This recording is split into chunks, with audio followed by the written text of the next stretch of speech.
आपने बच्चे जो खेलते हैं उसको देखा होगा। कौन सा खेल? तो गुब्बारा होता है। हाँ, तो गुब्बारा का तो खरीद करके ले आते बच्चे। खरीदा? हाँ खरीदा। जेब में रखो। जेब में रखने के लिए थोड़ी खरीदा। फिर क्या?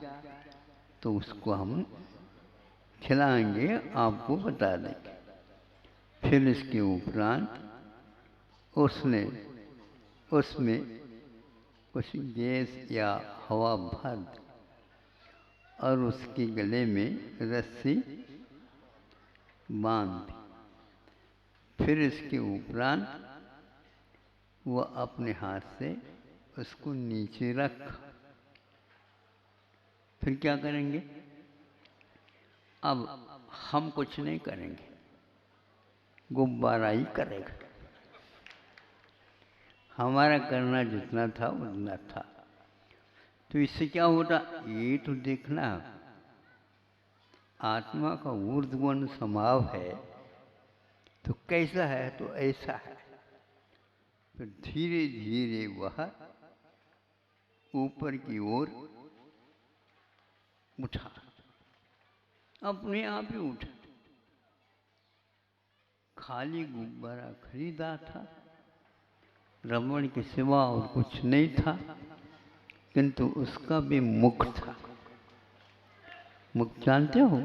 हाँ, उसी मुख के माध्यम से उसमें जो कुछ उस बच्चे ने मंत्र प्राण प्रतिष्ठा कर दी, अपने आप ही वह उठने लगा। उठता उठता उठता उठता ऊपर की ओर गया और जहाँ छत थी वहाँ पर छत पर आकर के रुक गया। तो बच्चा कहता है, हमारे चौओं ने तो तुम्हारे लिए खर्च कर दी, तुम नीचे आ जाओ, नहीं तो अब हमारा आपका क्या संबंध?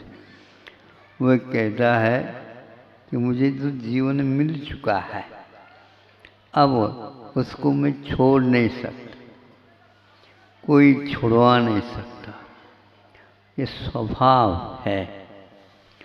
यह ऊपर जाने की तैयारी हम लोगों को भी करना है। करना चाहो? महाराज, इस धरती का मोह छूटता नहीं। हाँ? कैसे नहीं छूटता? आप अपने हाथ अलग कर दो, वह अपने आप ही छूटा हुआ है।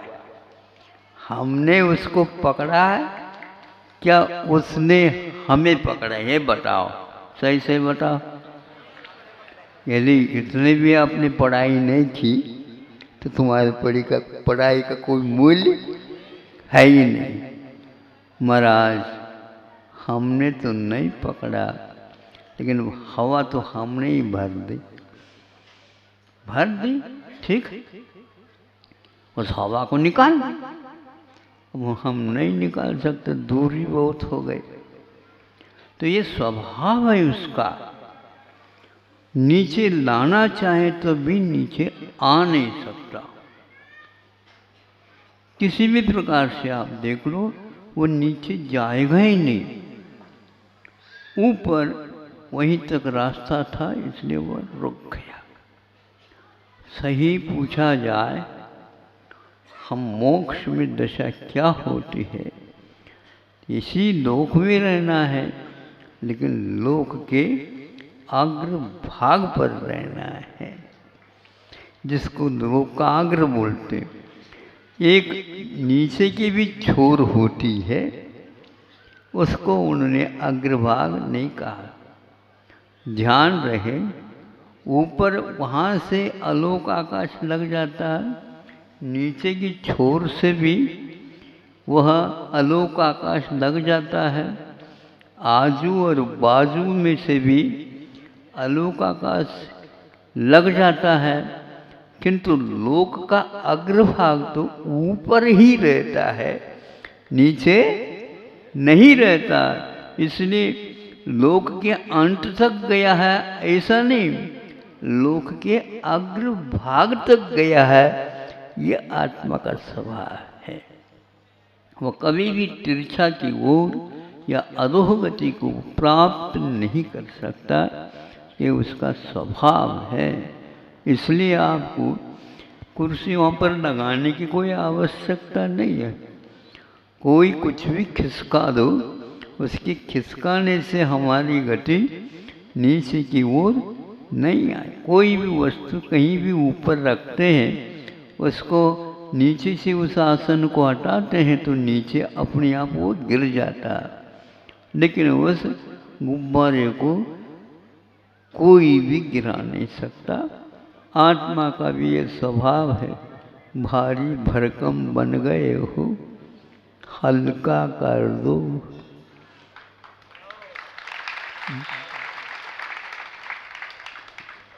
हल्का का मतलब क्या होता? खाली। हाँ, भरे हुए हो। आज सब लोग भरे भरे का ही आभार मानते हैं। नहीं समझे?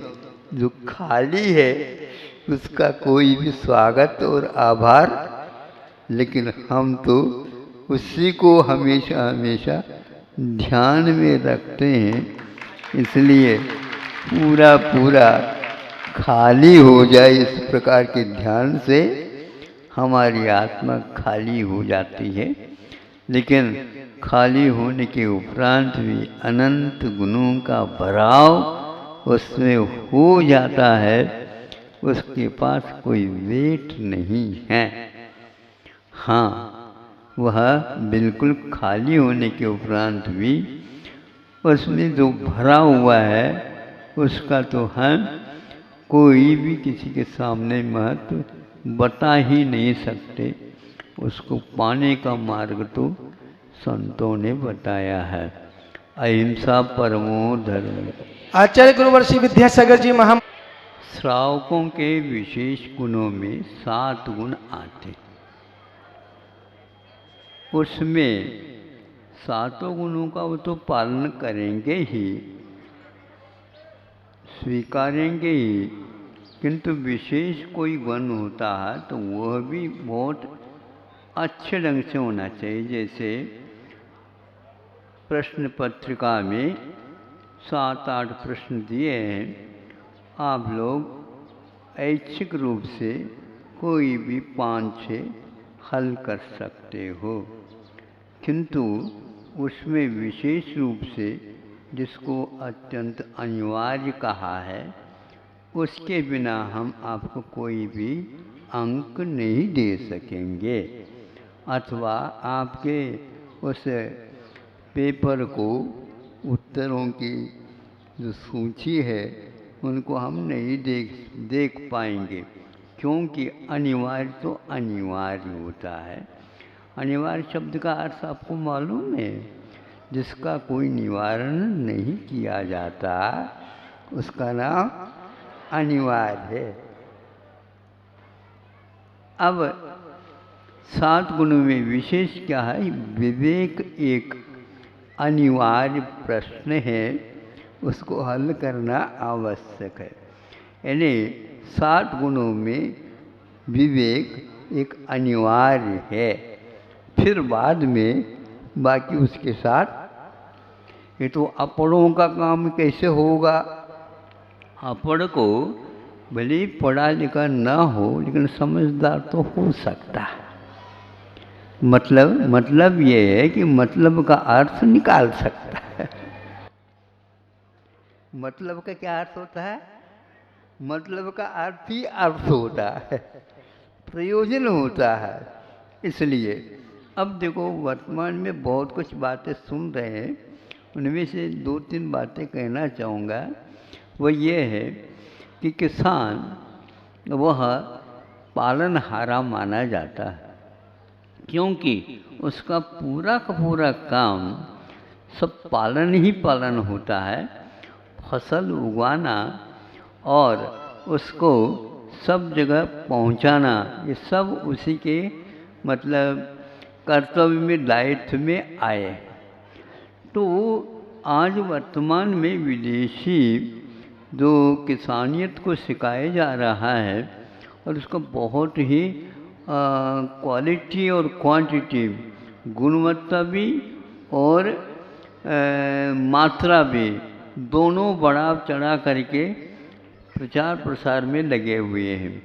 उसमें एक फल के बारे में मैं कहना चाहूँ या साग सब्जी के बारे में, तो अंगूर होता है, खीला होता है और सेब होता है, नारंगी के बारे में भी कह सकते हैं।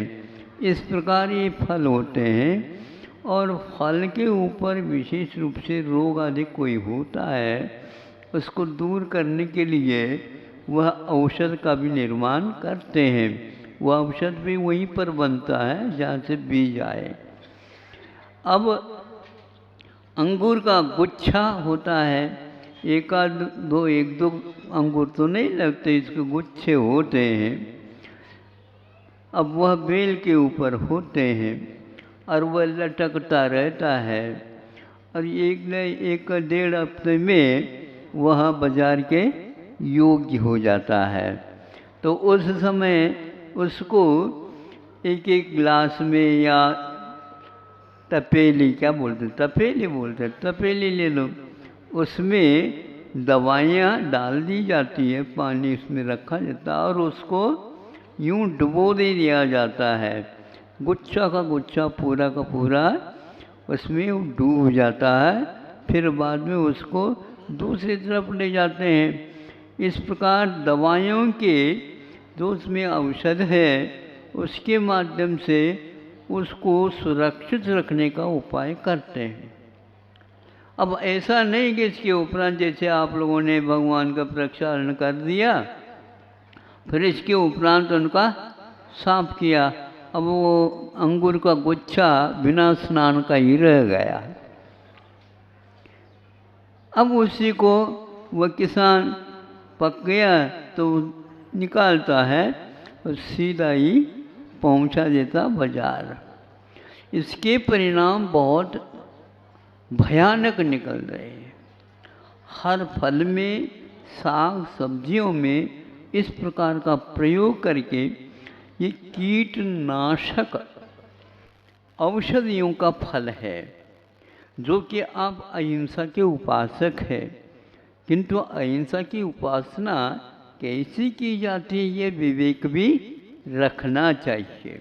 ऐसा कोई किसान है, मान लो है, होते ही हैं, सप्तम प्रतिमा तक किसान ये कर सकता है, करते हैं। दक्षिण वगैरह में ये बहुत रूप से होता है, उत्तर में भी, उत्तर प्रदेश है और हरियाणा है, पंजाब इत्यादि में खूब है।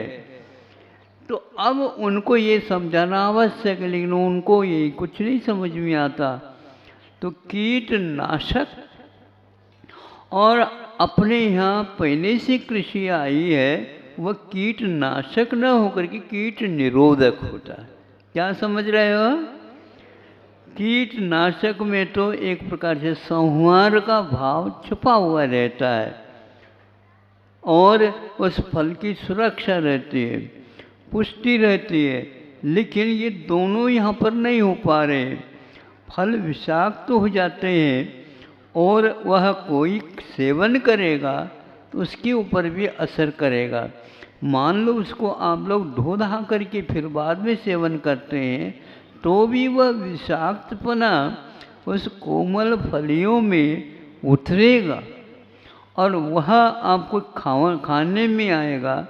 छोटे बच्चे होते हैं और भी गर्भवती महिला होती है, इन सब के लिए मान लो इस सेवन में आ गया तो वहाँ अवश्य ही गर्भस्थ शिशु के ऊपर, और जो छोटा शिशु है उसके ऊपर असर करे बिना नहीं रह सकता।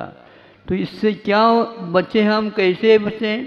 सर्वप्रथम इस प्रश्न का हल ये है, हम कीटनाशक औषधि ने छिड़का करके कीट निरोधक पहले ऐसी खाद डालिए जिसके द्वारा वह फलवती जो धरती भी हो जाए और उसकी उपदा जो शक्ति है वह भी कायम बनी रहे और कुछ और साल तक बनी रहे, ये रखा जा सकता है। तो आप लोगों का कर्तव्य है, जो कीटनाशक दवाइयों का प्रयोग करते हैं दुकानदार हो करके, वो अहिंसक की कोटि में नहीं आ पाएंगे। इसलिए जीवों की रक्षा आप करना चाहते तो कर सकते हैं। ऐसा यह किसान यदि विवेक हो जाए और ऐसे ही आप बनिया लोग भी विवेकशील हो जाए। नहीं समझा? आप खूब बोलियाँ ले रहे हो, हमारी भी बोली हो रही है। कोई हाथ उठाना हो तो उठाओ। बहुत कठिन है। एक व्यक्ति ने, हम तो अपनी दुकान में हथकरघा का ही वस्त्र बेचेंगे, पहनेंगे नहीं, पहनना तो है ही, लेकिन बेचेंगे। ये भी कितना बड़ा साहस है आज के इस युग में। सारे के सारे पॉवरलूम में ही चल रहे हैं। अब सोचो, अपने व्यापार का निषेध नहीं, किंतु सात्विक व्यापार होना चाहिए। कृषि का निषेध नहीं जैनियों के यहाँ, किंतु कृषि कैसे की जाती है हिंसक वृत्ति से।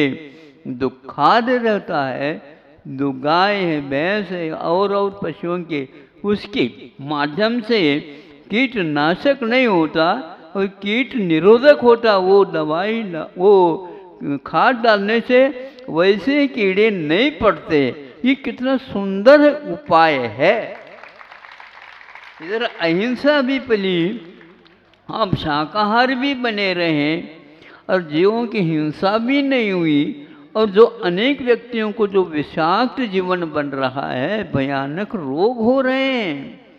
तो आप इसलिए अब लौकी तो आप उगाते हो, उसमें कोई बाधा नहीं, क्योंकि किसान है।